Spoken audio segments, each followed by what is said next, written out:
नमस्कार साथियों, live study Allahabad YouTube channel पे मैं उत्पल त्रिपाठी आप सभी लोगों का स्वागत करता हूं। दोस्तों, रात के 9:15 बज चुके हैं। 9:15 बजे का सेशन आपकी टीजीटी, पीजीटी और एलटी ग्रेड की परीक्षा के लिए नागरिक शास्त्र का प्रैक्टिस सेशन होता है। इसमें नियमित रूप से मैं आप लोगों के लिए नागरिक शास्त्र के प्रश्नों का एक संग्रह लेके उपस्थित हो जाता हूँ। चलिए, तो जितने सारे लोग हमारे साथ जुड़ गए हैं, आप सभी लोगों को दोस्तों गुड इवनिंग, नमस्कार। यदि आप सभी को ऑडियो वीडियो क्लियर मिल रही हो तो हम लोग तेजी से अपने सेशन की तरफ बढ़ेंगे। एक बार तेजी से रिस्पॉन्ड करिए आप सभी लोग। जो लोग हमारे साथ जुड़ गए हैं, आप सभी से निवेदन है कि वीडियो को आप सभी लोग अपने दोस्तों मित्रों तक शेयर कर दीजिए।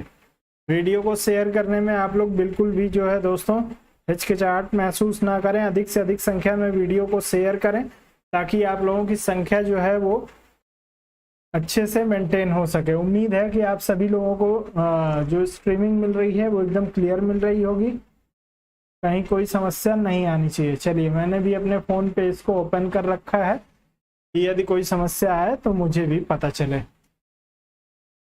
चलें तो सेशन को शुरू करेंगे दोस्तों। उससे पहले एक बार फिर से आपसे निवेदन है कि वीडियो को लाइक और शेयर कर दीजिए। चलते हैं आज के सेशन की तरफ। और आज हम लोग जो है एक मॉडल पेपर करेंगे। तो मॉडल पेपर में आप सभी को पता है कि 65 प्रश्न होते हैं, 63 से 65 प्रश्न होते हैं। तो हम लोगों को थोड़ा तेजी से चलना होता है क्योंकि हम लोगों को 1 घंटे में सेशन को समाप्त करना होता है।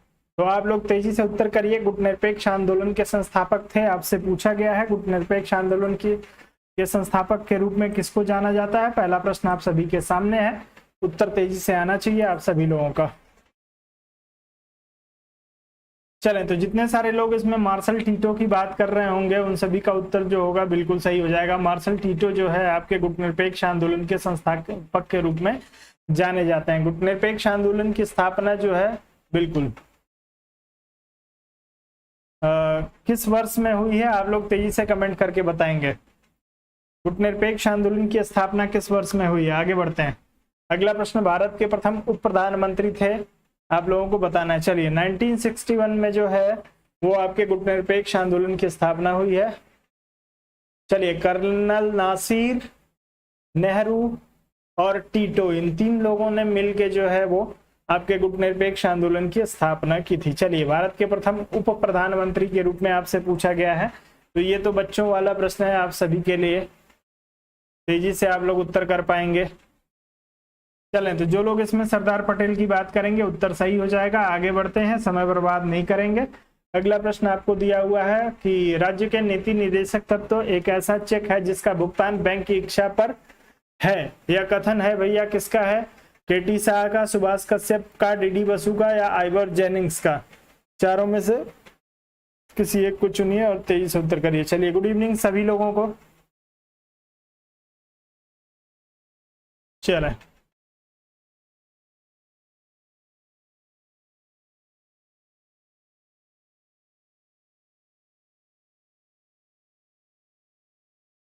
राज्य के नीति निदेशक तत्व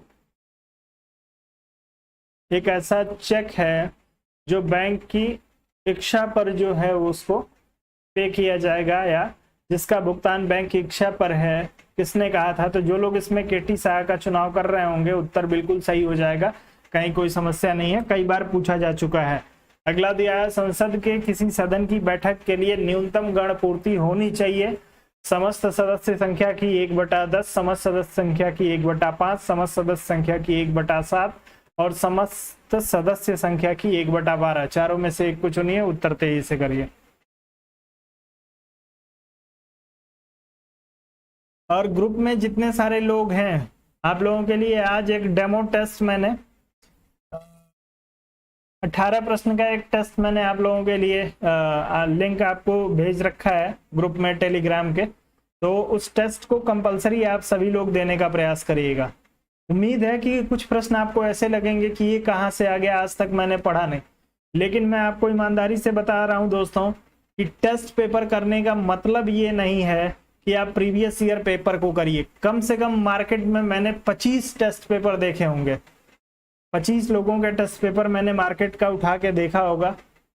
सबके टेस्ट पेपर में 90% सवाल जो है, 90 से 95% सवाल आपको रिपीटेड सवाल मिलेंगे जो टीजीटी, पीजीटी और यूजीसी नेट में पूछे हुए हैं। ये तो हम लोग रोज ही करते हैं। हम लोगों को टेस्ट पेपर जो करना है उसमें कुछ नया करने का प्रयास करना है।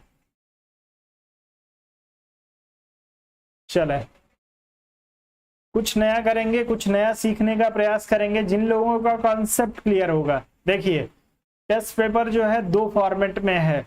एक है भैया आपके कॉन्सेप्ट पे आधारित आधा हिस्सा, और आधा हिस्सा है आपके फैक्ट पे आधारित। यदि आपका कॉन्सेप्ट और फैक्ट दोनों तैयार है तब आप टेस्ट पेपर को 75% प्लस सॉल्व कर पाएंगे। यदि 75% के प्लस आप नहीं कर पा रहे हैं तो इसका मतलब ये है कि इसमें से कोई एक ही पक्ष आपका तैयार है। और ये जो टेस्ट मैं आप लोगों को कराना चाहता हूं, इससे मेरा उद्देश्य बस ये है कि आप लोगों की आंखें खुल जाएं एग्जाम से पहले ही। ऐसा ना हो कि एग्जाम में जब आपके सामने पेपर आए उस समय आप जो है वो उस टेस्ट को लेके और माफ करिए, एग्जाम में जब आपके सामने पेपर आए तब आप लोग जो है एक ही बार आश्चर्यचकित हो जाएं। जी बिल्कुल, आपके एग्जामिनेशन का लेवल का ही है, कोई ऐसा प्रश्न नहीं है जो आपके लेवल से ऊपर का है। लेकिन बस ये है कि आपके सिलेबस के थोड़े से डेप्थ में जाके पेपर बनाया है मैंने। मात्र 18 सवाल हैं, आपको 18 सवाल सॉल्व करके पता चल जाएगा। आप लोग जरूर करिएगा। आगे बढ़ते हैं। यदि ये तरीका मेरा नहीं पसंद आएगा, फिर जैसे सब लोग टेस्ट करा रहे हैं वैसे मैं भी करा दूंगा। मुझे उसमें तो कोई और समस्या नहीं है। नहीं मुझे किताब उठानी पड़ेगी, नहीं मुझे पेन उठाना पड़ेगा। Previous year paper, model paper 2 4 10 20 लेके बैठ के सब लोग टेस्ट बना दे रहे हैं, मैं भी बना सकता हूं, लेकिन मैं वैसा नहीं कर पाऊंगा। मेरे हैबिट में वो चीजें नहीं है। चलिए, तो जो लोग इसमें ए विकल्प का चुनाव करेंगे उनका उत्तर सही हो जाएगा। आप ए विकल्प के साथ जाइएगा। आगे बढ़ते हैं, अगले प्रश्न पे चलेंगे। अगला दिया, निम्नलिखित में से कौन सा सही सुमेलित है? आपको बताना है इसमें से कौन सा सही सुमेलित है। दिया हुआ उदारवाद मिश्रण है, लोकतंत्र व व्यक्तिवाद का उदारवाद मिश्रण है, साम्यवाद व व्यक्तिवाद का उदारवाद मिश्रण है, समाजवाद व बहुलवाद का उदारवाद मिश्रण है, व्यक्तिवाद व मार्क्सवाद का।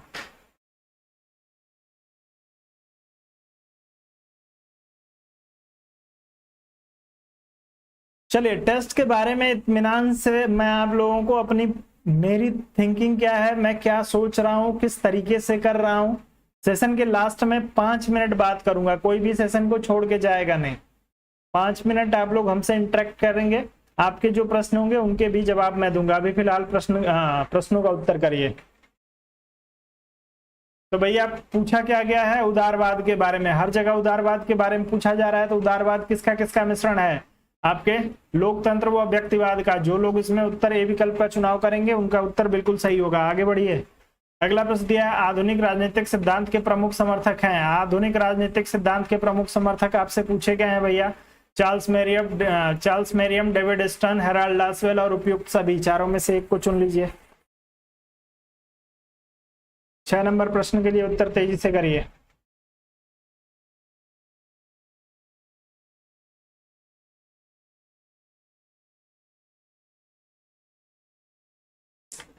चलें, तो जैसा कि मैं देख पा रहा हूं डी विकल्प के लिए सभी के लिए उत्तर आ रहा है। आधुनिक राजनीतिक सिद्धांत पूछा गया भैया, तो चार्ल्स मेरियम, डेविड स्टर्न और हेराल्ड लासवेल आधुनिक राजनीतिक सिद्धांत के जो है ये सभी समर्थक हैं। तो उत्तर आपका उपयुक्त सभी के लिए हो जाएगा। जो लोग चौथे विकल्प की बात कर रहे हैं उन सभी का उत्तर बिल्कुल सही है। आगे बढ़ते हैं, तेजी से चलना है आज। समाजवादी राज्य को मानते हैं एक आवश्यक बुराई, एक अनावश्यक बुराई, एक दैवीय संस्था, एक सकारात्मक अच्छाई। चारों में से किसी एक को चुनिए। समाजवादी राज्य को किस रूप में देखते हैं?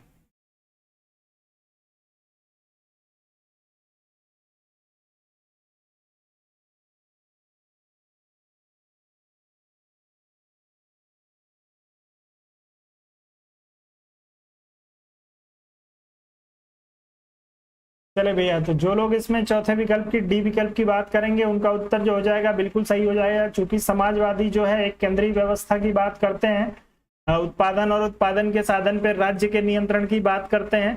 ऐसी स्थिति में जो है राज्य को एक सकारात्मक अच्छाई मानना इनकी बाध्यता है। उत्तर ए विकल्प चौथे विकल्प के लिए सही हो जाएगा।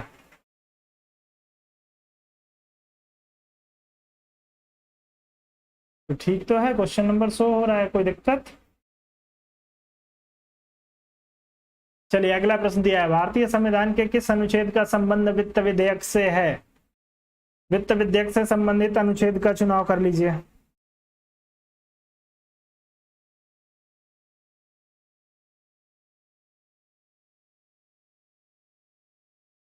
चलें,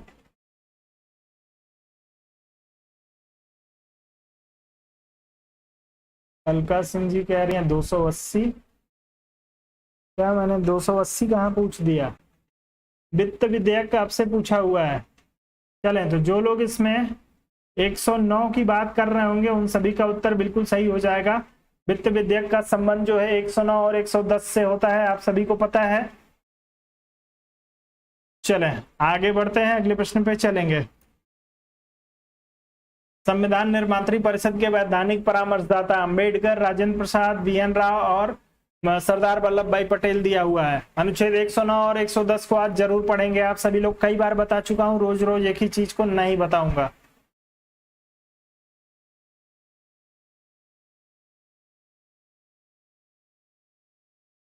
चलें, 9 नंबर प्रश्न के लिए उत्तर आना शुरू हो गया आप सभी लोगों के लिए। वैधानिक परामर्शदाता, लीगल एडवाइजर आपसे पूछा गया है।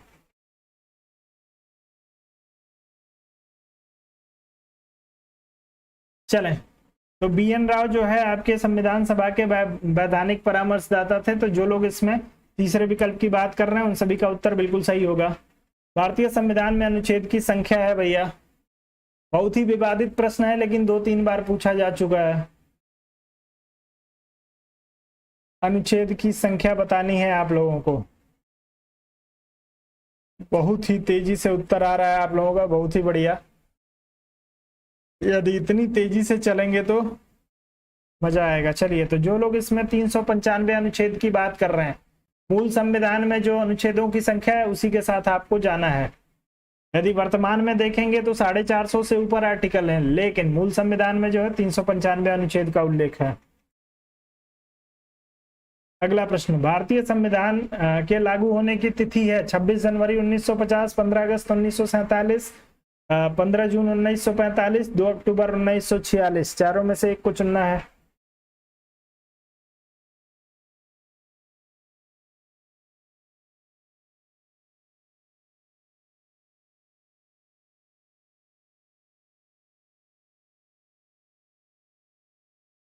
चलें, सब लोग ए विकल्प की बात कर रहे हैं। 26 जनवरी 1950 जब से हमारा जो है वो संविधान पूर्ण रूप से लागू हुआ है। ध्यान रखिएगा, यदि प्रस्तावना में आपसे यदि आप सभी ने पढ़ा हो प्रस्तावना को, तो वहां पे 26 नवंबर 1949 लिखा हुआ है।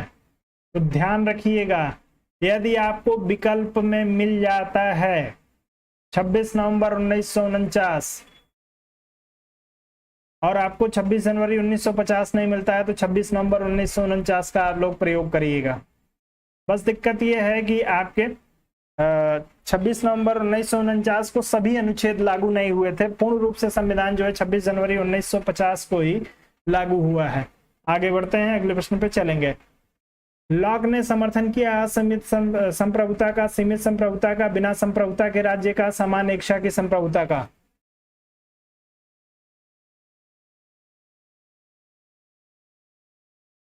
अंगीकृत, अधिनियमित और आत्मार्पित तीनों शब्दों का प्रयोग है वीरेंद्र जी। अंगीकृत भी कर लिया गया, अधिनियमित भी कर लिया गया, आत्मार्पित भी कर लिया जाए। जब प्रश्न में यह पूछा जाता है कि संविधान को कब अंगीकृत किया गया, तब 26 नवंबर आपका 100% उत्तर सही होगा। चलें, लॉक भैया,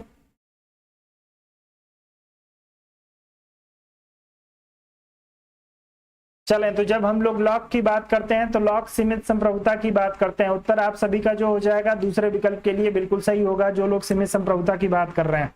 एक्सप्लेनेशन की जरूरत है आप लोगों को इन प्रश्नों में। इंडियन स्ट्रगल पुस्तक के लेखक का नाम है गोपाल कृष्ण गोखले, लोकमान्य बाल गंगाधर तिलक, सरदार भगत सिंह, सुभाष चंद्र बोस। इंडियन स्ट्रगल के लिए उत्तर करिएगा तेजी से।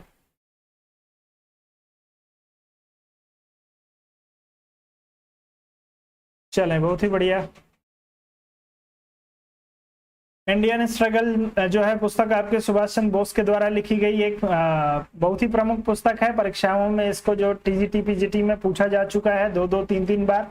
तो आप लोग इसमें चौथे विकल्प के साथ जाएंगे, सुभाष चंद्र बोस के साथ। अगला दिया है, गुटनिरपेक्ष वैदेशिक नीति का प्रतिपादन किसने किया?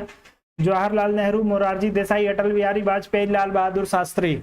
वैदेशिक नीति, गुटनिरपेक्षता की विदेश नीति का आप प्रतिपादन आपसे पूछा गया है, तेजी से उत्तर करिएगा। वीडियो को लाइक और शेयर करिए। जितने सारे लोग जुड़े हुए हैं उसके आधे लोगों ने भी ही वीडियो को लाइक किया है। सभी लोग वीडियो को लाइक और शेयर कर दें कृपा करके। चलें, तो भैया गुटनिरपेक्ष आंदोलन की शुरुआत जो है पंडित नेहरू, नासिर और टीटो ने मिलके की थी 1961 में, और इस गुटनिरपेक्षता को भारत की विदेश नीति में जो है स्थान दिया था पंडित जवाहरलाल नेहरू ने। तो उत्तर आपका ए विकल्प के लिए सही होगा, जो लोग इसमें ए विकल्प के साथ जाएंगे। अगला प्रश्न आपको दिया है, संपत्ति संबंधी ट्रस्टीशिप के सिद्धांत का प्रतिपादन किसके द्वारा किया गया है? नेहरू, गांधी, ट्रस्ट की और दादा भाई नौरोजी दिया है। चलें, 16 नंबर प्रश्न के लिए उत्तर करिए।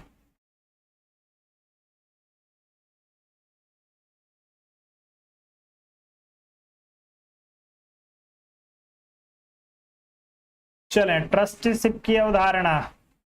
तो भैया ट्रस्टीशिप की अवधारणा या न्यासिता की अवधारणा जो है वो महात्मा गांधी के द्वारा दी गई है। जो लोग इसमें महात्मा गांधी की बात कर रहे होंगे उन सभी का उत्तर बिल्कुल सही हो जाएगा। आप लोग दूसरे विकल्प के साथ जाएंगे। आगे बढ़ते हैं, अगले प्रश्न पे चलेंगे। अगला प्रश्न आप लोगों के लिए है, राज्य अच्छे मार्ग में बाधाओं की बाधा है या कथन किसका है? प्लेटो का, हीगेल का, ग्रीन का या गिलक्राइस्ट का?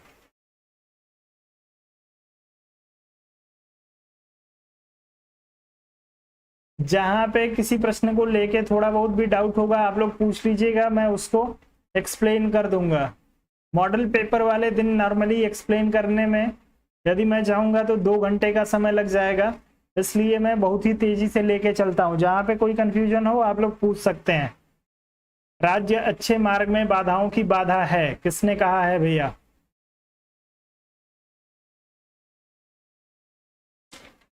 चलिए, बहुत ही बढ़िया। तो जो लोग इसमें टीएच ग्रीन की बात कर रहे होंगे उन सभी का उत्तर जो हो जाएगा बिल्कुल सही हो जाएगा। जो लोग राज्य अच्छे मार्ग में बाधाओं की बाधा की बात करते हैं उन लोगों के लिए उत्तर तीसरे विकल्प के लिए सही होगा, टीएच ग्रीन के लिए। अगला प्रश्न दिया है, अतिरिक्त मूल्य के सिद्धांत का प्रतिपादन किया था स्मिथ, मार्शल, रॉबिन्स और कार्ल मार्क्स में से किसी एक को चुनिए।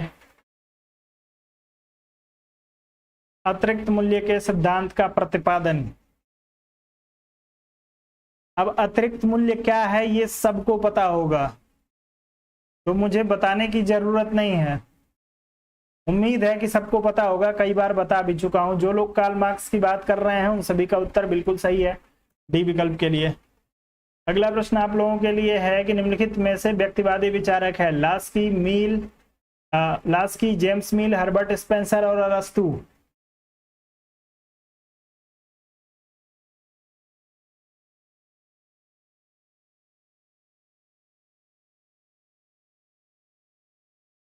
जी, बहुत ही बढ़िया।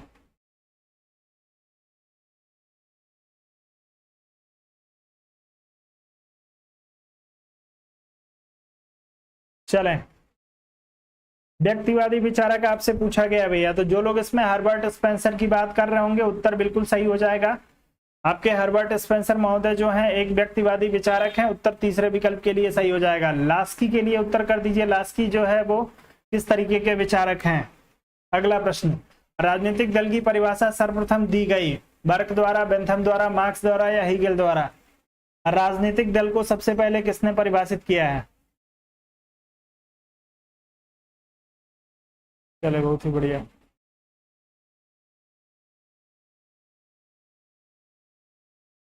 चले, बहुलवादी की बात कर रहे हैं आप सभी लोग। आ जाइए 20 नंबर प्रश्न पे, राजनीतिक दल को सबसे पहले किसने परिभाषित किया था?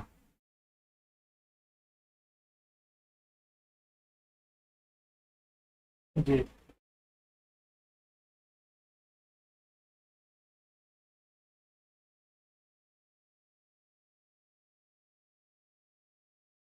किसी को याद है बर्क की परिभाषा जो राजनीतिक दल के लिए बर्क महोदय ने दी है? बस आप लोग यस और नो में उत्तर दे दीजिए। आगे बढ़ते हैं। अगला प्रश्न, उपयोगितावाद सिद्धांत का जनक माना जाता है मुसोलिनी, हिटलर, मील और बेंथम? चलिए, संतोष जी ने कहा है याद है।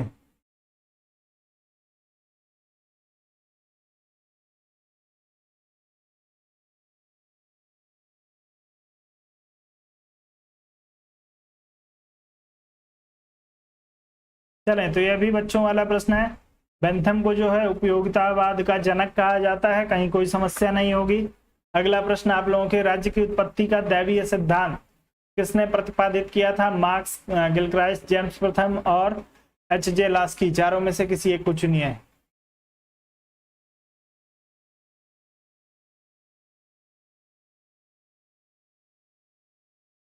चलिए पूनम जी, जल्दी स्वास्थ्य लाभ लीजिए।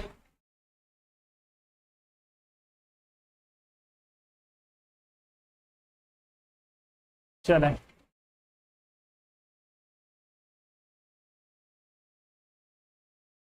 दैवीय उत्पत्ति का सिद्धांत जेम्स प्रथम के साथ जुड़ा हुआ है भैया। इन्होंने ही जो है दैवीय उत्पत्ति के सिद्धांत का समर्थन प्रतिपादन किया है। उत्तर आपका जो हो जाएगा बिल्कुल सही हो जाएगा आप लोग। चलें, क्या है भैया, दैवीय उत्पत्ति के सिद्धांत को एक्सप्लेन करने की बात कर रहे हैं मनोज कुमार जी। दैवीय उत्पत्ति का मतलब होता है कि जो राजा है वो ईश्वर के द्वारा उत्पन्न किया गया है। राज्य जो है वो ईश्वर के द्वारा निर्मित की गई एक संस्था है, उसको व्यक्तियों ने नहीं बनाया है। जब राज्य का निर्माण ईश्वरीय शक्ति के रूप में देखते हैं तो उसे ही हम लोग दैवीय उत्पत्ति का सिद्धांत कहते हैं। चलें, जेम्स प्रथम की बात करेंगे तो जेम्स प्रथम जो है वो अपने आप को ही ईश्वर का प्रतिनिधि मानता था और इस आधार पे जो है ये राज्य पे नियंत्रण स्थापित करना चाहते थे जी। वहीं आप मनु को देखेंगे तो मनु महोदय जो है 8 देवताओं के अंशों से मिलकर एक व्यक्ति बना है, उसे वो राजा बनाने की बात करते हैं। तो राजा या राज्य के संबंध में जब भी ईश्वर की बात की जाए कि ईश्वर के द्वारा जो है इनका निर्माण किया गया है, तब सीधे आप दैवीय उत्पत्ति के साथ चले जाएंगे। उत्तर आपका बिल्कुल सही हो जाएगा जेम्स के लिए। प्राकृतिक अवस्था में मानव जीवन सूना, निर्बल, निकृष्ट और अल्पजीवी था, कथन किसका है? ग्रोशन का, हॉब्स का, मैकियावेली का या सेंट ऑगस्टाइन का। चारों में से एक को चुनिए।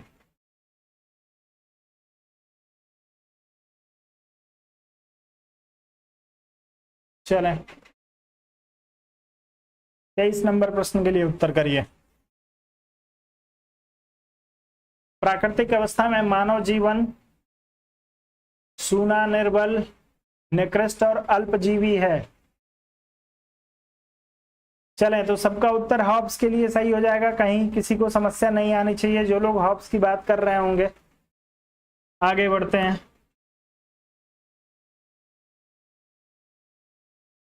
चलिए अब आगे निकल गए तो देखेंगे। दार्शनिक राजा का सिद्धांत किसने प्रतिपादित किया है? कौटिल्य, प्लेटो, अरस्तु और मैकियावेली। दार्शनिक राजा का सिद्धांत,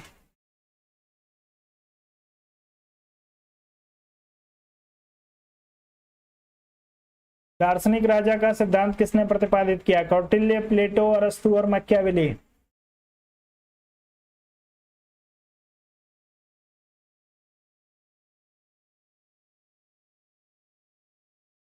चलें, तो जो लोग इसमें प्लेटो की बात करेंगे उन सभी का उत्तर जो हो जाएगा बिल्कुल सही हो जाएगा। दार्शनिक राजा की बात जो है फिलोसोफर किंग की बात प्लेटो महोदय करते हैं। किस पुस्तक में किया है इन्होंने? उत्तर करिएगा।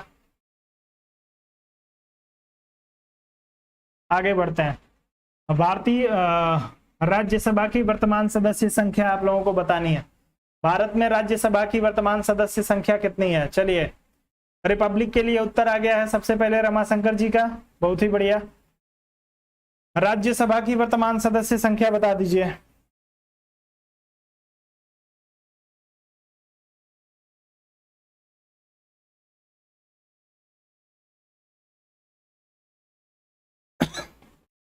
चलें, तो जो लोग इसमें 245 की बात करेंगे उनका उत्तर जो हो जाएगा बिल्कुल सही हो जाएगा। 245 मेंबर हैं आपकी राज्यसभा में। सर्वाधिक मेंबर किस राज्य से चुन के आते हैं राज्यसभा के? उस राज्य का नाम बता दीजिए कमेंट करके। सामान्य इच्छा का सिद्धांत प्रतिपादित किया गया था रूसो, हॉब्स, लॉक और कांट।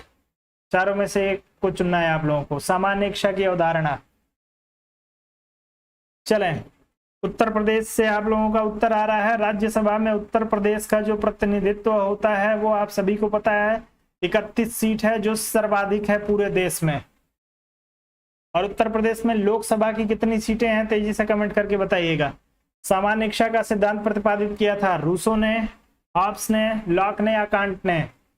चलिए, तो सामान्य इच्छा रोज आता है एक बार हमारे सेशन में, तो जो लोग रूसो की बात करेंगे उन सभी का उत्तर बिल्कुल सही हो जाएगा। आप लोग इस प्रश्न में जाइएगा रूसो के साथ। चले भैया, बहुत ही बढ़िया। तो उत्तर प्रदेश में जो है वो राज्यसभा की 31 सीटें और आपके लोकसभा की जो है 80 सीटें हैं, दोनों जो है वो सर्वाधिक हैं, ध्यान रखिएगा। आगे बढ़ते हैं, हालांकि सबको पता होगा ये।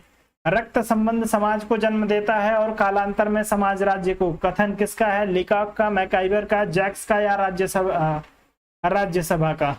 चलिए, कोई बात नहीं है। रक्त संबंध राज्य को जन्म देता है और कालांतर में समाज राज्य को।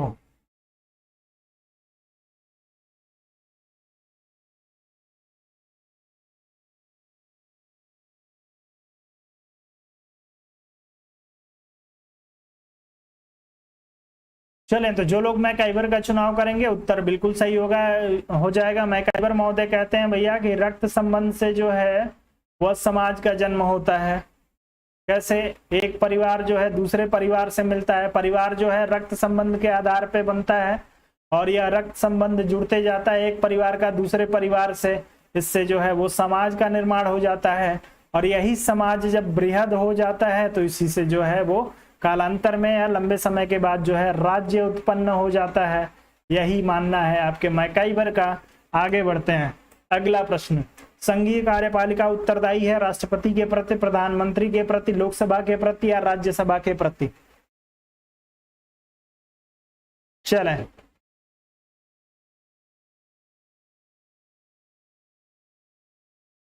संघीय कार्यपालिका उत्तरदायी है किसके प्रति?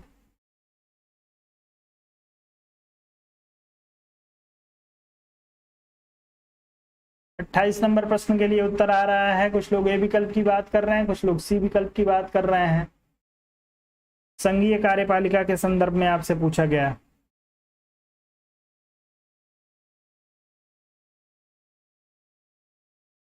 चलें, तो जो लोग इसमें लोकसभा की बात करेंगे उनका उत्तर जो हो जाएगा वो बिल्कुल सही हो जाएगा।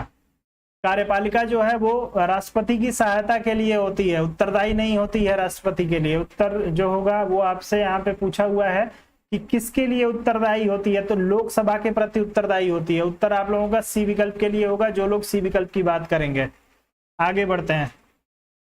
भारत का उपराष्ट्रपति चुना जाता है राष्ट्रपति द्वारा, राज्य विधानसभा के सदस्यों द्वारा, राज्यसभा के सदस्यों द्वारा, लोकसभा तथा राज्यसभा के सदस्यों द्वारा?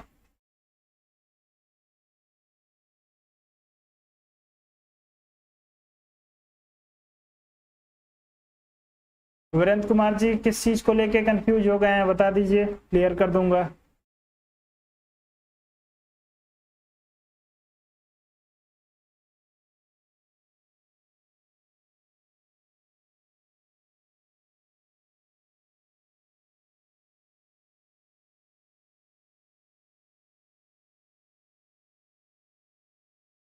चलें, तो जब उपराष्ट्रपति का चुनाव होता है भैया तो लोकसभा और राज्यसभा के सभी सदस्य, चाहे वो मनोनीत सदस्य हो या निर्वाचित सदस्य, सभी जो है इसमें भाग लेते हैं। उत्तर आप लोगों का जो होगा वो चौथे विकल्प के लिए सही होगा। आगे बढ़ते हैं, अगला प्रश्न दिया है, भारतीय संविधान में राष्ट्रपति को कितने प्रकार की आपातकालीन शक्तियां प्रदान की गई हैं?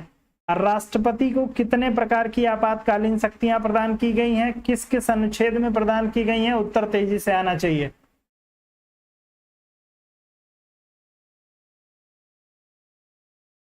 अच्छा जी, चलिए ठीक है।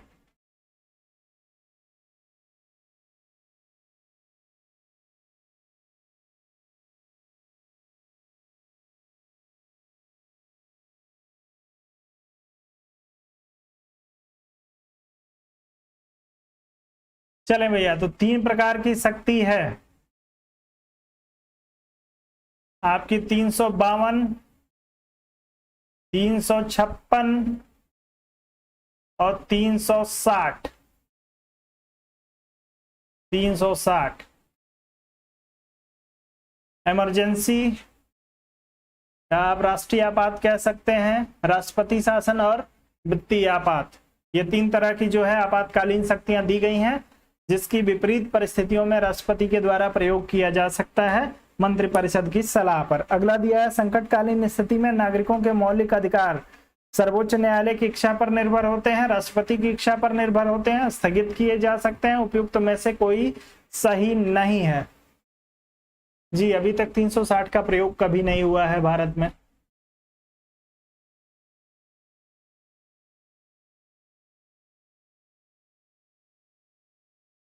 चले, बहुत ही बढ़िया।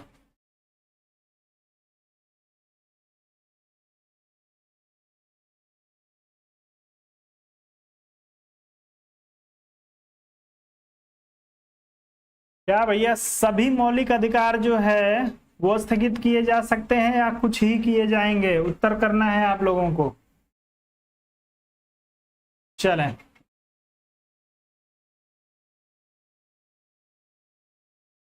तेजी से उत्तर करिए। सभी मौलिक अधिकार आपके स्थगित हो जाते हैं या कुछ ही, या किनको किनको छोड़ के किया जाता है? चलें, सबका उत्तर आ रहा है भैया। अनुच्छेद 20 और 21 दो को छोड़ के सारे मौलिक अधिकार जो हैं वो आपके स्थगित कर दिए जाते हैं। उत्तर तीसरे विकल्प के लिए सही हो जाएगा। अगला प्रश्न जो है दिया है, भारतीय संविधान में नीति निर्देशक तत्वों का समावेश किस देश के संविधान से प्रेरित होकर किया गया है? सोवियत, रूस, संयुक्त राज्य अमेरिका, आयरलैंड और ब्रिटेन।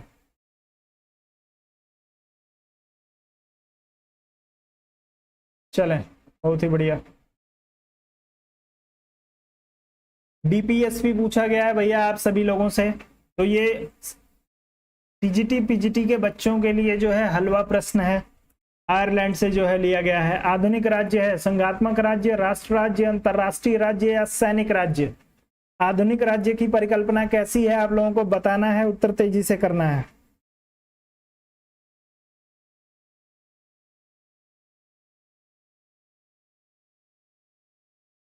जी बिल्कुल, डीपीएसपी 36 से 51 तक देखने को मिलेंगे आपको।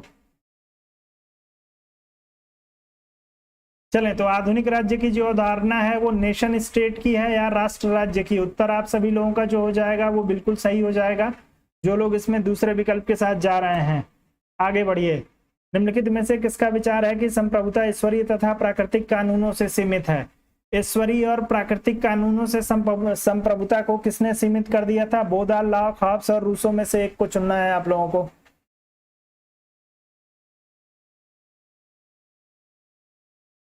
चले, आज आप लोग पूरे फॉर्म में हैं और पूरी स्पीड में चल रहे हैं। अच्छा लग रहा है स्पीड में भी।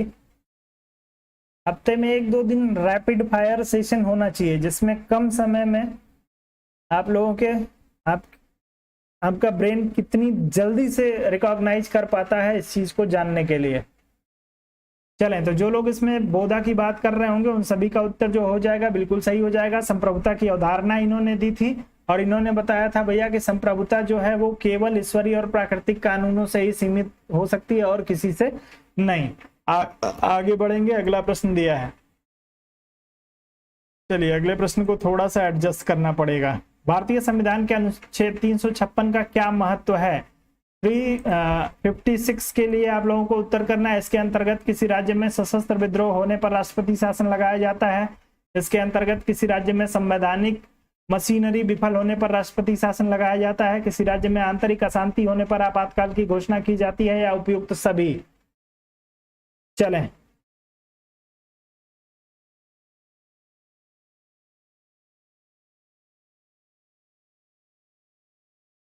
बिल्कुल मधु सिंह जी ने उत्तर किया है संप्रभुता के लिए 6 बुक कंसर्निंग।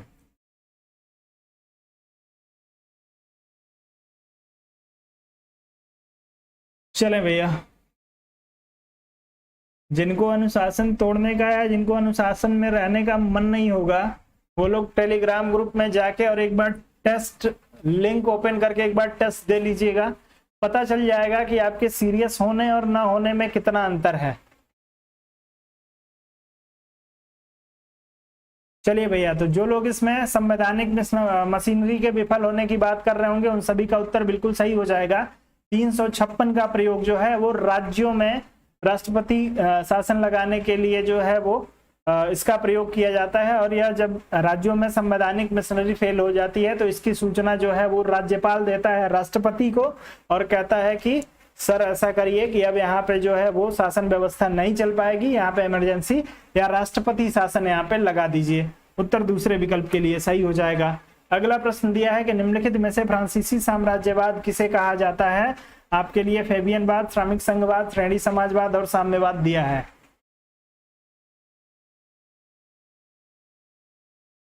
चलें, आप सभी लोग टेस्ट अटेम्प्ट जरूर करिएगा, भले 18 में से 6 ही प्रश्न सही हों, लेकिन अटेम्प्ट सबको करना है। टेलीग्राम ग्रुप में आपको उसका लिंक मिल जाएगा, वहां से जाके आज टेस्ट दीजिएगा। आप लोगों के टेस्ट के आधार पे ही मैं आगे का पेपर तैयार करूंगा और इस चीज को, चलिए यहाँ पे भी लिंक आप लोगों को उपलब्ध करा दूंगा, लेकिन आप लोग टेस्ट जब देंगे तभी मुझे पता चलेगा कि मुझे किस स्तर से आप लोगों को लेके चलना है। चलें, फ्रांसीसी समाजवाद किसे कहा जाता है। फेबियन समाजवाद को, श्रमिक संघवाद को, श्रेणी समाजवाद को या आपके साम्यवाद को। चलें, तो जो लोग इसमें श्रमिक संघवाद की बात कर रहे होंगे उन सभी का उत्तर जो हो जाएगा बिल्कुल सही हो जाएगा। फ्रांसीसी समाजवाद जो है श्रमिक संघवाद को कहा जाता है। जो लोग इसमें, उत्तर आप लोगों का दूसरे विकल्प के लिए सही हो जाएगा। आगे बढ़ते हैं। अगला प्रश्न दिया है, प्लेटो के आदर्श राज्य में कौन सा वर्ग सामाजिक संरचना का हिस्सा नहीं है। आदर्श राज्य की जो अवधारणा प्लेटो ने दी थी उसके अनुसार कौन सा जो है इसमें सामाजिक संरचना का हिस्सा नहीं है। टेलीग्राम का ग्रुप लिंक आप लोगों को मिलेगा वीडियो के डिस्क्रिप्शन बॉक्स में, वहां से आप लोग टेलीग्राम का ग्रुप ज्वाइन करेंगे और ग्रुप में आप लोगों को टेस्ट का एक लिंक मिलेगा। उस लिंक को आप लोग खोलेंगे, उसमें अपने मोबाइल नंबर से आपको लॉगिन करना पड़ेगा। लॉगिन करने के बाद से आप जो आपसे परमिशन मांगी जाएगी या जो आपसे इंस्ट्रक्शन पढ़वाया जाएगा, इंस्ट्रक्शन लिखा होगा, उस इंस्ट्रक्शन पे आप अलाउ करिएगा, ओके करिएगा और टेस्ट को जो है वो कंटिन्यू करिएगा। अगला प्रश्न है, इस प्रश्न में उत्तर करिए 37 नंबर प्रश्न के लिए तेजी से।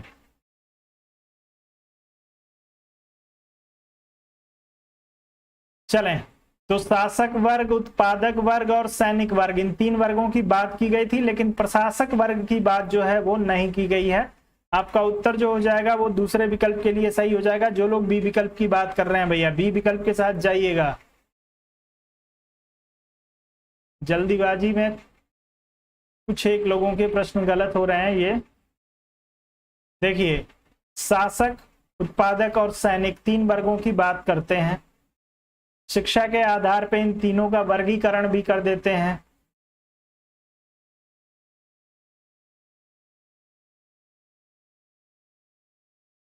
राकेश कुमार जी कह रहे हैं 1 या 2 क्वेश्चन में ऐसा होगा जहां पे आपको क्वेश्चन ब्लर दिख रहा होगा, बाकी सारे क्लियर होंगे। आगे बढ़ते हैं। जनवादी लोकतंत्र की अवधारणा संबंधित है लोकतंत्र की मार्क्सवादी अवधारणा से, विशिष्ट वर्गीय सिद्धांत से, लोकतंत्र के बहुलवादी सिद्धांत से, उपयुक्त में से किसी से भी नहीं। उत्तर तेजी से करिएगा।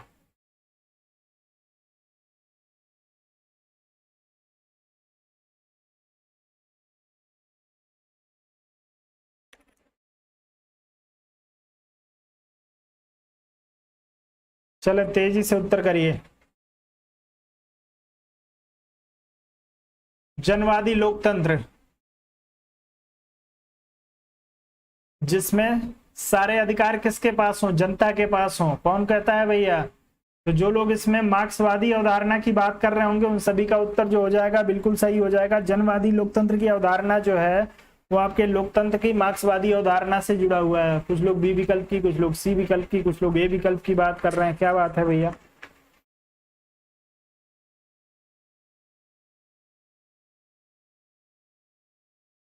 आगे बढ़े। अगला प्रश्न, जॉन लॉक के अनुसार व्यक्ति के प्राकृतिक अधिकार हैं। लॉक के अनुसार व्यक्ति के प्राकृतिक अधिकारों को बताना है। जीवन, स्वतंत्रता एवं संपत्ति का अधिकार, समानता तथा सुरक्षा का अधिकार, रोजगार, स्वास्थ्य और शिक्षा का अधिकार या उपयुक्त सभी। चारों में से किसी एक को चुनिए। उत्तर तेजी से करिएगा। चलें, तो आप सभी को पता है, हजारों बार ये प्रश्न आप लोगों ने देखा होगा, जीवन, स्वतंत्रता और संपत्ति का अधिकार जो है इसे लॉक महोदय क्या मानते हैं? प्राकृतिक अधिकार मानते हैं। और राज्य की स्थिति में भी जब ये सामाजिक समझौता करा देते हैं उसके बाद भी ये जो है ये अधिकार क्या रहेंगे? यथावत बने रहेंगे, सुरक्षित रहेंगे। आगे बढ़ते हैं। अगला प्रश्न आप लोगों के लिए है कि प्रजातांत्रिक विकेंद्रीकरण पर्याय है शहरी प्रशासन का, पंचायती राज का, साम्यवादी व्यवस्था का या उदारीकरण का? चलें, 40 नंबर प्रश्न के लिए उत्तर आना शुरू हो गया आप सभी लोगों का।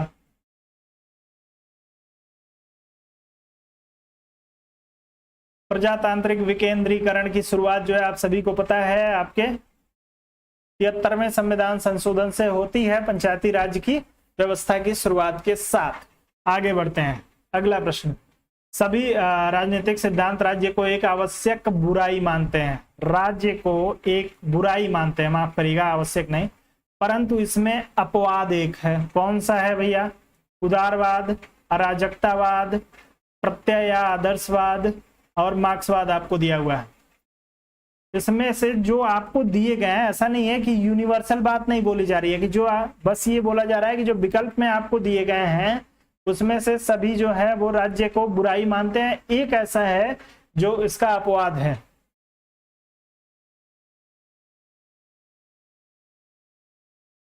चलें,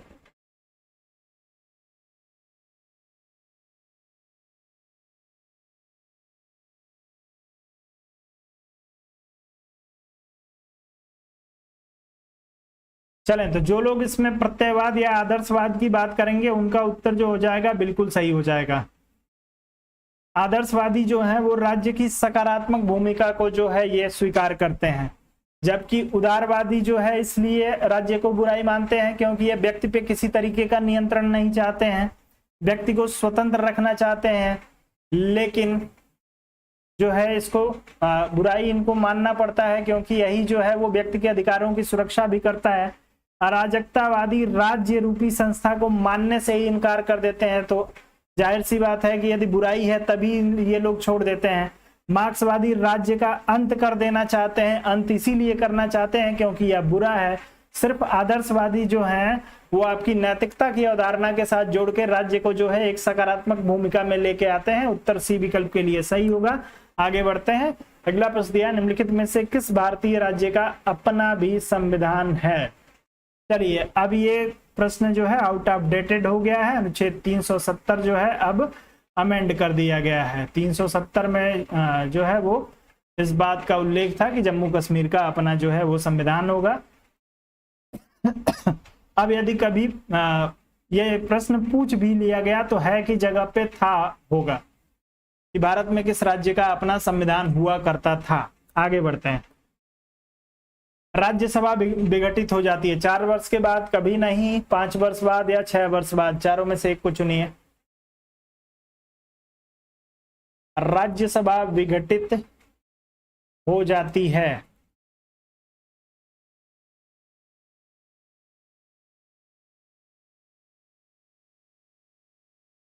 चलिए, तो कैसे ऑपरेट होती है राज्यसभा? कितने सदस्य कितने दिनों पे रिटायर होते हैं आप लोग बता दीजिए। सभी को पता होगा कि राज्यसभा जो उच्च सदन है और एक स्थायी सदन है, इसका विघटन नहीं हो सकता है किसी भी स्थिति में। तो आप लोगों को उत्तर करना है दूसरे विकल्प के लिए। जो लोग बात कर रहे हैं बी विकल्प की, सभी का उत्तर जो हो जाएगा बिल्कुल सही हो जाएगा। राज्यसभा का विघटन नहीं होता है। चले, बहुत ही बढ़िया। चलें, तो प्रत्येक दूसरे वर्ष जो है 1/3 सदस्य जो है इसके क्या हो जाते हैं? रिटायर हो जाते हैं और नए सदस्य चुन के आ जाते हैं। चलें, आगे बढ़ते हैं। राजनीतिक कानून का संबंध है व्यक्ति के बाहरी आचरण व्यवहार से, व्यक्ति के आंतरिक आचरण व्यवहार से, समूह के आंतरिक आचरण व्यवहार से, नागरिक के आंतरिक आचरण व्यवहार से। जी बिल्कुल, 1/3 सदस्य प्रत्येक 2 वर्ष में रिटायर होते हैं राज्यसभा के। राज्यसभा स्थायी सदन है, इसका विघटन नहीं होता है। लोकसभा का विघटन 5 साल या बहुमत तक होता है, बस इतना ध्यान रखिएगा। अधिकतम 5 वर्ष का या बहुमत तक।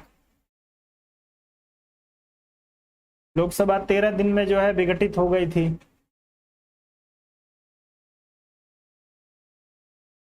चलें उत्तर करिएगा। राजनीतिक कानून का संबंध 44 नंबर प्रश्न के लिए। चलें तो व्यक्ति के बाहरी आचार व्यवहार से है। जो राजनीतिक कानून होते हैं, जब तक आप अपना कोई बाहरी आचार व्यवहार प्रदर्शित नहीं करते हैं तब तक आप कानून के दायरे में नहीं आएंगे। जब तक चोरी करते हुए आप नहीं पकड़े जाएंगे तब तक जो है आपके ऊपर किसी कानून का प्रयोग नहीं किया जा सकता है। उत्तर ए विकल्प के लिए सही होगा। आगे बढ़ते हैं। अगला प्रश्न दिया है, प्रशासनिक कानून निम्नलिखित में से किसके मध्य संबंध निश्चित करता है? राज्य का अपने कर्मचारियों के साथ संबंध, समाज का अपने सदस्यों के साथ संबंध, राष्ट्र का अपने नेता के साथ संबंध, व्यक्ति का अपने समूह के साथ संबंध। जी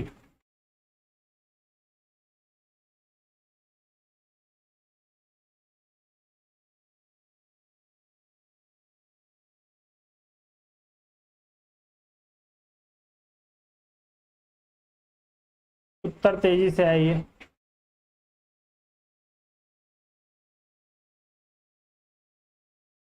तो जो प्रशासनिक कानून होता है भैया, प्रशासनिक कानून सिर्फ उन्हीं लोगों पे लागू होता है जो उस प्रशासन के अंग है। तो राज्य और उनके कर्मचारियों के बीच जो संबंध है वह प्रशासनिक कानून से जो है वो नियंत्रित होता है।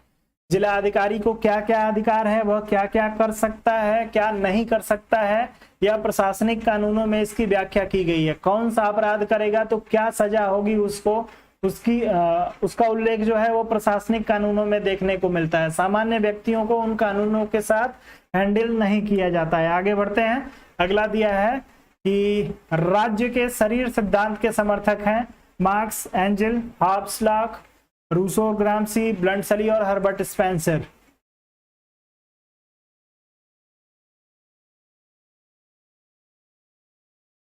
चलें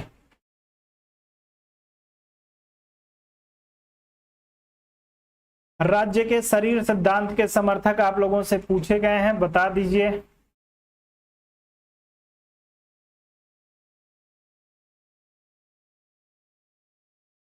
चलिए तो 46 नंबर प्रश्न में जो लोग ब्लंटसली और हर्बर्ट स्पेंसर की बात कर रहे होंगे उन सभी का उत्तर बिल्कुल सही हो जाएगा। अवयव सिद्धांत या शारीरिक सिद्धांत के समर्थक जो हैं वो आपके ब्लंटसली और हर्बर्ट स्पेंसर हैं, जो राज्य को शरीर के अंगों के समान मानते हैं। उत्तर चौथे विकल्प के लिए सही हो जाएगा। आगे बढ़ते हैं। अगला प्रश्न आपको दिया है, शक्ति विभाजन के सिद्धांत को विस्तार पूर्वक उपस्थित कर उसे राजनीतिक विज्ञान का मौलिक सिद्धांत बना देने का श्रेय किस राजनीतिक विचारक को जाता है? बोधा, लॉक, मॉन्टेस्क्यू और बेंथम में से एक को चुनिए। शक्ति विभाजन के सिद्धांत को विस्तार पूर्वक उपस्थित कर उसे राजनीतिक विज्ञान का मौलिक सिद्धांत बना देने का श्रेय। चलें भैया, तो मॉन्टेस्क्यू के लिए जो लोग बात कर रहे हैं उन सभी का उत्तर तीसरे विकल्प अर्थात सी विकल्प के लिए बिल्कुल सही हो जाएगा। कहीं कोई समस्या नहीं है। प्रीवियस ईयर प्रश्नों में या रिपीटेड प्रश्नों में तो आप लोग महारथी हैं। देखते हैं टेस्ट पेपर में कितने सारे लोग इस महारत को कंटिन्यू रखते हैं। अगला दिया है, राज्य पृथ्वी पर ईश्वर का अवतार है या अवतरण है? कथन किसका है? प्लेटो का, अरस्तू का, गांधी का या हीगल का? और मैं आपको गारंटी देता हूं कि टेस्ट पेपर में, जो टेस्ट पेपर मैं कराऊंगा उसमें 85% प्रश्न जो आपको मिलेंगे वो नए मिलेंगे, जो किसी भी एग्जाम में पूछे नहीं गए हैं। इस बात की गारंटी है। जिसको भी थोड़ा बहुत संशय होगा वो 18 प्रश्न का एक टेस्ट पेपर आज जो है मैंने ग्रुप में लिंक कर दिया है, उस लिंक को खोल के और टेस्ट दे के आप लोग देख लीजिएगा। आगे बढ़ते हैं। राज्य पृथ्वी पर ईश्वर का अवतरण है भैया, हीगल आदर्शवादी विचारक हैं और इनका मानना है कि राज्य जो है पृथ्वी पर ईश्वर का अवतरण है। आगे बढ़ते हैं। अगला प्रश्न दिया हुआ है, समाज में अपराध है इसलिए राज्य है, अन्यथा राज्य की कोई आवश्यकता नहीं है। किसने कहा है? अपराध है इसलिए राज्य है, यदि अपराध नहीं होता तो राज्य नहीं होता। स्पेंसर, लेनिन, मील और गांधी में से किसी एक को चुनना है 49 नंबर प्रश्न के लिए।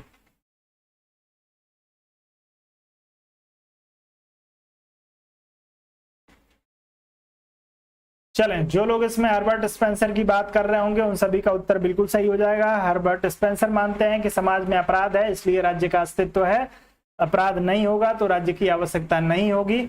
आप सभी का उत्तर जो हो जाएगा इस प्रश्न में ए विकल्प के लिए सही होगा।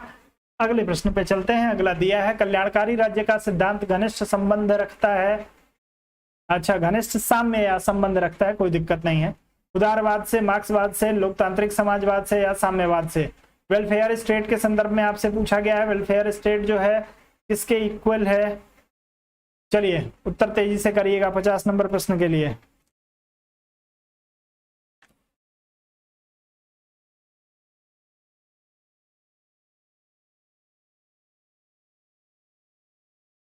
चलें, तो जो लोग इसमें लोकतांत्रिक समाजवाद का चुनाव करेंगे भैया उन सभी का उत्तर बिल्कुल सही हो जाएगा। वेलफेयर स्टेट जो है लोकतांत्रिक समाजवाद के काफी नजदीक है, तो उत्तर आपका बिल्कुल सही हो जाएगा तीसरे विकल्प के लिए। जो लोग तीसरे विकल्प की बात कर रहे हैं, कहीं कोई समस्या? जहां पे समझ में जो प्रश्न ना आया वहां पे पूछिएगा, क्योंकि मैं तेजी से चल रहा हूं तो मैं किसी भी प्रश्न को एक्सप्लेन नहीं कर रहा हूं। रोज करता हूं जहां जरूरत होती है, लेकिन जब मॉडल पेपर कराऊंगा तो किसी भी दिन नहीं करूंगा। किसने दो प्रकार के समझौते सामाजिक तथा सरकारी का प्रतिपादन किया है? लॉक, रूसो, हॉब्स और मैकियावेली का चुनाव कर दीजिए।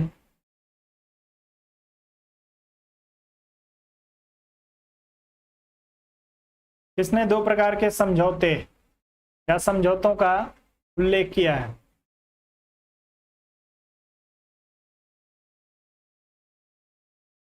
चले भैया, तो दो प्रकार के समझौते की बात जो है वो आपके जॉन लॉक महोदय करते हैं। सामाजिक समझौता कौन सा है?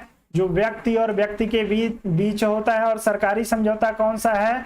जो आप व्यक्ति या नागरिक और जो है आपके संप्रभु के बीच होता है, इसको सरकारी समझौता कहा जाता है।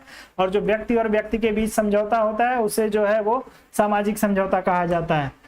अगला प्रश्न दिया है, भारतीय संविधान के लिए मसौदा तैयार करने वाली समिति का अध्यक्ष कौन था? बताना है आप लोगों को।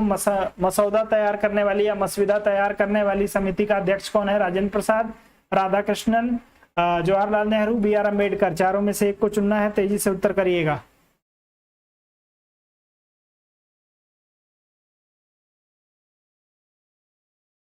चलें, अब यहाँ पे शब्द क्या दिया है? मसविदा।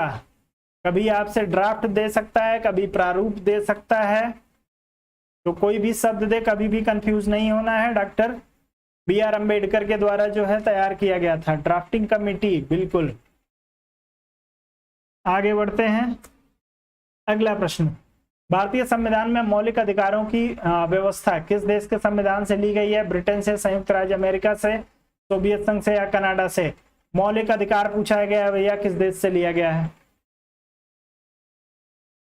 Fundamental right.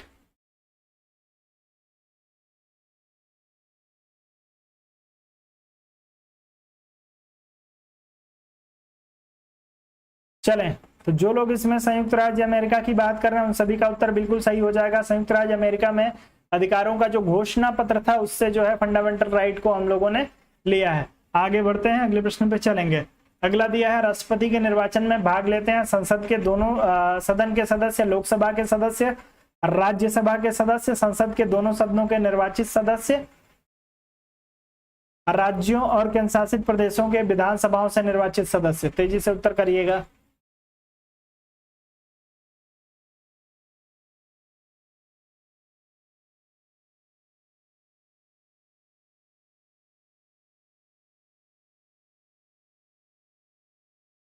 केंद्र शासित प्रदेश में कौन कौन से केंद्र शासित प्रदेश के सदस्य राष्ट्रपति के चुनाव में भाग लेते हैं? तेजी से उत्तर करिए। जो लोग चौथे विकल्प की बात कर रहे हैं उन सभी का उत्तर सही हो जाएगा। संसद के दोनों सदन, यानी कौन कौन भैया? आपकी राज्यसभा प्लस लोकसभा, उसके बाद के निर्वाचित सदस्य, ध्यान रखिएगा मनोनीत सदस्य नहीं, निर्वाचित सदस्य जो है भाग लेते हैं। साथ में हम बात करेंगे किसकी? विधानसभाओं की, राज्यों की जो विधानसभा है ये लोग लेते हैं। चलिए, और यदि हम केंद्र शासित प्रदेश और यूनियन टेरिटरी की बात करते हैं तो भैया इसमें जो है आपका दिल्ली आ जाएगा, दिल्ली के साथ आपका पांडिचेरी आ जाएगा, और अब जो है आपका जम्मू होगा। तो 3 जो है केंद्र शासित प्रदेश आपके राष्ट्रपति चुनाव में अब भाग लेंगे। चलिए ध्यान रखिएगा, उत्तर आपका चौथे विकल्प के लिए सही हो जाएगा। आगे बढ़ते हैं, अगला प्रश्न। माइन काम्फ पुस्तक के का लेखक निम्न में से कौन है, बताना है। मुसोलिनी, हिटलर, कार्ल मार्क्स और मॉन्टेस्क्यू। चले माइन काम्फ के लिए उत्तर करिएगा।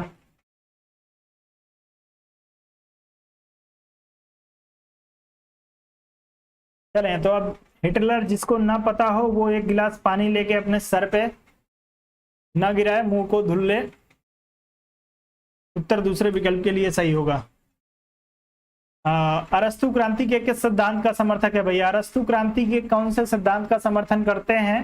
परंपरावादी, नव उदारवादी, मार्क्सवादी या प्रकार्यवादी? चारों में से किसी एक को चुनिएगा।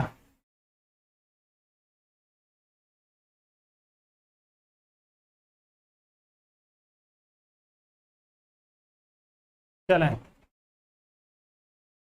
धर्मेंद्र जी कह रहे हैं नाजीवादी। धर्मेंद्र जी, नाजीवाद तो मैंने पूछा ही नहीं है, विकल्प में भी कहीं नहीं दिया हुआ है। चलें तो जो लोग इसमें ए विकल्प का चुनाव करेंगे परंपरावादी, उन सभी का उत्तर जो होगा बिल्कुल सही हो जाएगा। पारंपरिक राजनीतिक विचारक होने के साथ साथ जो है क्रांति के पारंपरिक अवधारणा के समर्थक हैं। ए विकल्प आपका बिल्कुल सही है। अगला प्रश्न आप लोगों के लिए दिया है, भारत में सर्वोच्च माना गया है न्यायपालिका को, संसद को, संविधान को या राष्ट्रपति को? सर्वोच्च कौन है भैया इनमें से?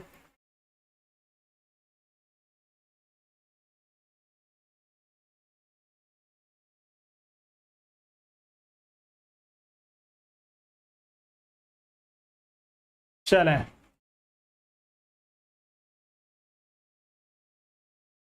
कुछ एक दोस्तों को छोड़ दें तो सबका उत्तर जो है वो संविधान के लिए ही आना भी चाहिए।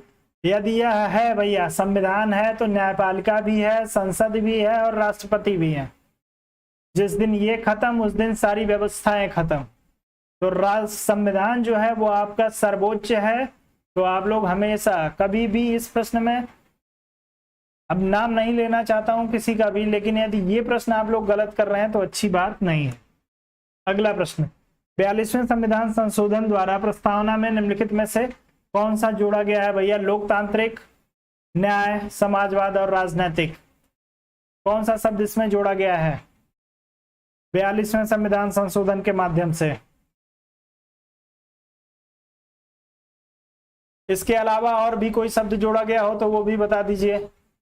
चले 59 नंबर के लिए उत्तर आना शुरू हो गया है। सी विकल्प की बात कर रहे हैं सभी लोग। क्या मात्र एक शब्द जोड़ा गया है समाजवाद या कोई और शब्द है? चलिए बहुत ही बढ़िया। मधु सिंह जी बात कर रही हैं समाजवाद, पंथ निरपेक्ष और अखंडता, ये तीन शब्द जो है वो जोड़े गए थे 42वें संविधान संशोधन के माध्यम से। बहुत ही बढ़िया मधु जी, धन्यवाद। निम्नलिखित में से कौन संशोधनवादी के रूप में जाना जाता है? सेंट साइमन, लेनिन, प्रोधा या बर्नस्टीन? संशोधनवादी विचारक कौन है?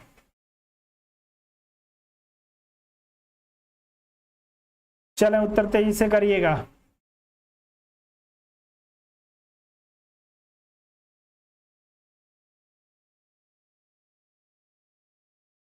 तो जो लोग इसमें बर्नस्टीन की बात करेंगे उन सभी का उत्तर जो हो जाएगा बिल्कुल सही हो जाएगा। संशोधनवादी विचारक या परिवर्तनवादी विचारक कहे जाते हैं आपके बर्नस्टीन महोदय। अगला प्रश्न, क्यों कहे जाते हैं? कम से कम देखिए एक चीज मैं बता दूं, आप चाहें जितना प्रैक्टिस कर लीजिए, लेकिन जो प्रश्न आपको मिल रहे हैं इसमें यदि एक भी प्रश्न आपको ऐसा मिले जिसके बारे में आपको नहीं पता है या मैं आपको नहीं बता रहा हूं, तो आपकी रिस्पॉन्सिबिलिटी है कि एक बार कम से कम गूगल करके और ये जान तो लें कि संशोधनवाद क्या है। इतना यदि आप लोग नहीं करेंगे तो इस प्रैक्टिस सेशन का कोई मतलब नहीं। चलिए, भारत के राष्ट्रपति पर महाभियोग लगाने का अधिकार है सर्वोच्च न्यायालय को, लोकसभा को, संसद के दोनों सदनों को या प्रधानमंत्री को? राष्ट्रपति पर महाभियोग कौन लगा सकता है भैया?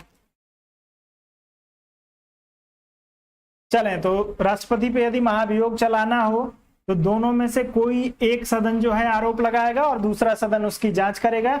इस बात की बाध्यता नहीं है कि एक ही सदन कोई या तो लोकसभा या राज्यसभा ही जो है कर सकता है, दोनों में से कोई कर सकता है, किसी एक के साथ कोई बाध्यता नहीं है। बस ये है कि जो सदन आरोप लगाएगा वो दूसरा सदन उसकी जांच करेगा। आगे बढ़ते हैं। अगला प्रश्न दिया है, भारत के राष्ट्रपति लोकसभा के कितने सदस्यों को मनोनीत करते थे? बता दीजिए। अब है नहीं, करते थे। लोकसभा के कितने सदस्यों को मनोनीत करते थे?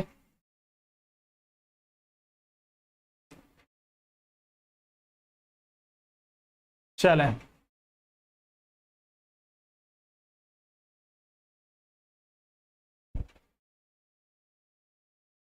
जी राकेश कुमार जी, आंख खोलिए, थोड़ा सा नींद में न रहिए।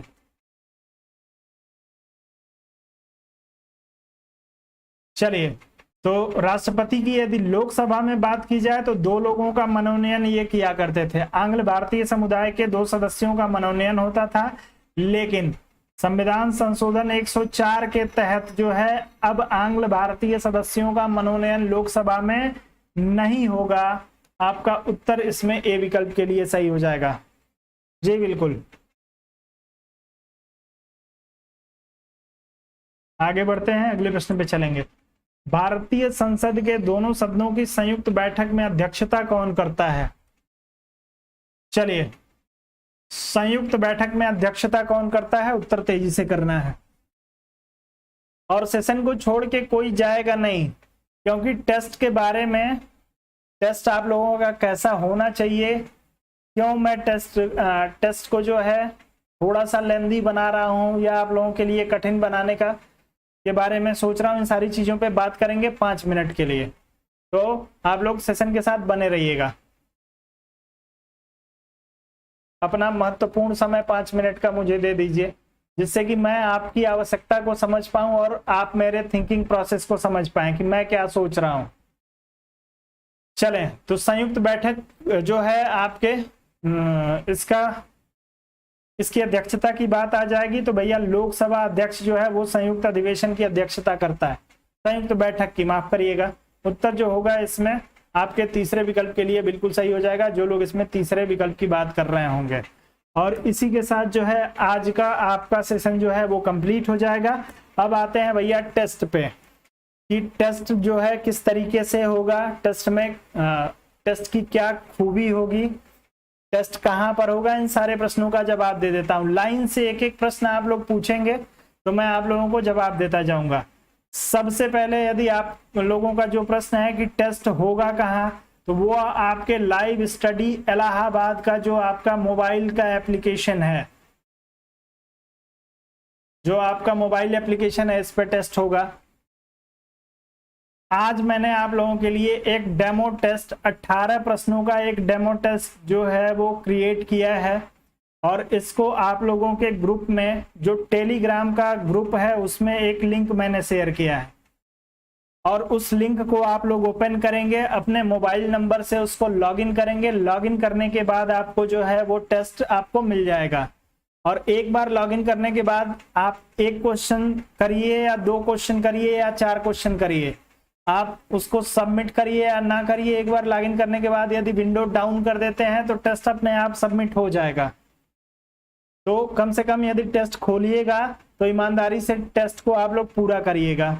अब टेस्ट के बारे में मैं आपको बता दूं कि जो मैं टेस्ट आप लोगों को कराऊंगा, जो टॉपिक वाइज टेस्ट कराऊंगा, मॉडल टेस्ट पेपर की बात नहीं कर रहा हूं, जो टॉपिक वाइज टेस्ट कराऊंगा इसमें आप लोगों को 80% से ज्यादा प्रश्न जो होंगे वो एकदम नए प्रश्न होंगे, जो कहीं पर भी पूछे नहीं गए हैं। 20% जो प्रश्न हैं जिसमें आपको स्टेटमेंट और बुक के जो से संबंधित जो प्रश्न है, हो सकता है कि ये स्टेटमेंट और बुक वाले प्रश्न आपसे किसी एग्जाम में पूछे गए हों, क्योंकि जब मैं टेस्ट पेपर बना रहा हूं, जब मैं बैठ रहा हूं, उस समय मैं सारी चीजों को देखता नहीं हूं कि कौन सा स्टेटमेंट पूछ लिया गया है। जितने स्टेटमेंट मुझे याद हैं, जो ध्यान है, उन पे तो मेरी नजर जाती है, लेकिन फिर भी मैं कोशिश करूंगा कि ये 20% के आसपास प्रश्न आप लोगों के वो रहे जो आपके प्रीवियस ईयर पेपर में पूछे गए हैं। लेकिन फिर भी मैं आपको पहले से बता देता हूं, मेरा टेस्ट वही लोग ज्वाइन करेंगे जिनका कलेजा मजबूत होगा, जो लोग अपने आप का जो है सही वैल्यूएशन करना चाहते होंगे, क्योंकि टेस्ट का जो स्तर है, हर टेस्ट का एक उद्देश्य होता है। मेरे टेस्ट का उद्देश्य क्या है पहले मैं बता दूं। मेरे टेस्ट का जो पहला उद्देश्य है, फर्स्ट मोटिव जो है मेरा, वो ये है कि आपका कॉन्सेप्ट क्लियर होना चाहिए। कितने लोगों का कॉन्सेप्ट क्लियर है मुझे ये पता चल जाएगा। इस कॉन्सेप्ट से आपको जो है 50 से 60% सवाल मिलेंगे। दूसरा, आपको जो है आपके फैक्ट से सवाल मिलेंगे जो आपके 40% के आसपास होंगे। 50 to 40% सवाल आपके जो होंगे फैक्ट से मिलेंगे, जो आपके बुक और स्टेटमेंट से संबंधित होंगे। तो ये जो है मेरे टेस्ट का प्रारूप होगा। अब मैं ऐसा क्यों कर रहा हूं, आप लोगों को ये बता दे रहा हूं। मार्केट में जितने भी टेस्ट पेपर अवेलेबल हैं, मैंने तमाम सारी पब्लिकेशन की किताबों को उठा के देखा, तमाम सारी कोचिंगों के टेस्ट पेपर को, एक एक दो दो टेस्ट पेपर मैंने देखा, और जो मैंने देखा वो सबसे बड़ा धोखा है आप लोगों के साथ। मैं किसी कोचिंग का नाम नहीं लेना चाहता हूं, मैं किसी पब्लिकेशन का नाम नहीं लेना चाहता हूं, लेकिन मैं आपको गारंटी दे सकता हूं कि 80% संस्थान ऐसे हैं जो सिर्फ 95%, 90 to 95% प्रीवियस ईयर पेपर को ले आके और आपको टेस्ट पेपर बना के दे रहे हैं। भैया, इससे आपका कोई भला नहीं होगा। मैं 1 साल से करा रहा हूं, 1.5 साल से आप लोगों को करा रहा हूं सेशन, प्रैक्टिस सेशन करा रहा हूं। कोई भी ऐसा सवाल नहीं है टीजीटी का, पीजीटी का, एलटी ग्रेड का, जीआईसी का, यूजीसी का, जो मैंने आप लोगों को न कराया हो। सब कुछ मैंने आपको करा दिया है और हर सवाल का आप लोग धड़ल्ले से उत्तर देते हैं। तो यदि अब आपको कुछ नया सीखना है, क्योंकि अब एक नया बोर्ड आएगा, नए लोग आएंगे, पेपर बनाएंगे, नए स्तर का पेपर होगा, उस पेपर को आप पहले के जैसे अनुमान नहीं लगा सकते हैं।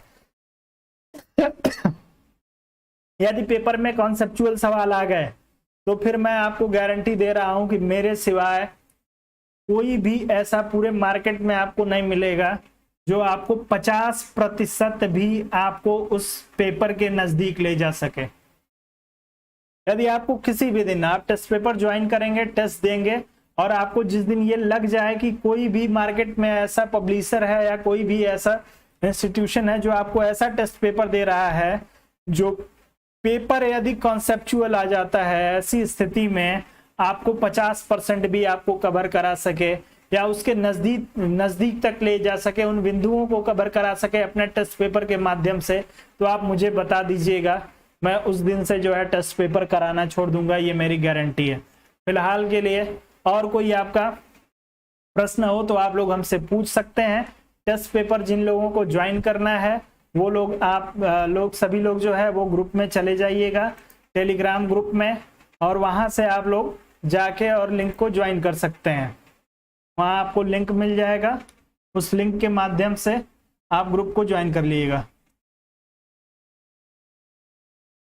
ये डेमो टेस्ट है, अभी फिलहाल आप लोगों के लिए फ्री है। इसके बाद जो होगा, टेस्ट की फीस कितनी होगी? बहुत ज्यादा नहीं होगी, चिंता ना करिए फीस की। आप लोग टेस्ट पेपर पहले आप लोग मॉडल टेस्ट दीजिए। आप लोगों के टेस्ट मॉडल टेस्ट देने से जो है बता दूंगा, फीस भी बहुत ज्यादा नहीं होगी, आप लोगों की बहुत कम होगी। मार्केट में जो फीस आप लोग दे रहे हैं टेस्ट पेपर के लिए उससे कम ही होगी, उससे ज्यादा नहीं होगी। हाँ, बस ये है कि मैं घर से पैसा नहीं लगाऊंगा, घर से मैं लगा के आप लोगों को टेस्ट नहीं कराऊंगा। टेस्ट पेपर को तैयार करवाने में, पूरे सिलेबस का टॉपिक वाइज टेस्ट तैयार करा रहा हूं, उसको तैयार कराने में जितना मेरा खर्चा लगेगा, जो भी लगेगा, वो सारा कुछ जो है वो मैं, जितने सारे लोग टेस्ट पेपर खरीदने के लिए राजी होंगे, मैं मान के चलता हूं कि कम से कम 100 लोग टेस्ट पेपर जो है वो परचेज करेंगे, तो 100 लोगों में इक्वल डिस्ट्रीब्यूशन कर दूंगा। जितना पैसा आ जाएगा आपका, उतना ही पैसा आपसे लिया जाएगा, उससे ज्यादा पैसा नहीं लिया जाएगा। इस टेस्ट पेपर से जो है मुझे पैसा नहीं चाहिए। मुझे पैसा देना किसको किसको है? एप्लीकेशन को मुझे पे करना पड़ेगा, जिस एप्लीकेशन से मैं आपका टेस्ट कराऊंगा, मैं उस व्यक्ति को मुझे पैसा देना पड़ेगा, जिस व्यक्ति जो है क्वेश्चन पेपर आपका टाइप करेगा, टाइपिस्ट को मुझे पैसा देना है। ये सारे खर्चे होते हैं और कुछ चार्जेज होते हैं जो आप लोग पे करेंगे, तो उसमें जीएसटी होता है, तमाम सारी चीजें। तो उसके अलावा आपसे मुझे कुछ नहीं चाहिए आपके इस टेस्ट में से। मैं कभी भी आप लोगों से पैसा लेने के उसमें नहीं रहता हूं, तो इसलिए आप लोग निश्चिंत रहिएगा, पैसा ज्यादा नहीं लगेगा। टेस्ट पेपर आप लोगों का रक्षाबंधन के बाद जब शुरू होगा उसी समय आपको फीस बता दिया जाएगा। और कोई प्रश्न है किसी के पास? जिन्होंने टेलीग्राम का ग्रुप नहीं ज्वाइन किया होगा वो लोग जाके टेलीग्राम का ग्रुप ज्वाइन कर लीजिए। सरिता जी, अभी तक किसी ने शिकायत नहीं की थी कि बफरिंग हो रही है, और आप कह रही हैं कि बफरिंग हो रहा है। चलिए, अब बफरिंग हो भी रही है तो कोई दिक्कत नहीं है। अब आप लोगों का जो है वो सेशन समाप्त हो गया। चलिए, तो अब आप लोग मुझे अनुमति दे दीजिए, टेलीग्राम ग्रुप ज्वाइन करिए। ग्रुप में आपको टेस्ट का लिंक मिलेगा, उस टेस्ट को आप ज्वाइन करिए और ईमानदारी से करिएगा पेपर को। चलिए, फिलहाल के लिए अनुमति दीजिए। आप सभी लोगों को गुड नाइट, शुभ रात्रि।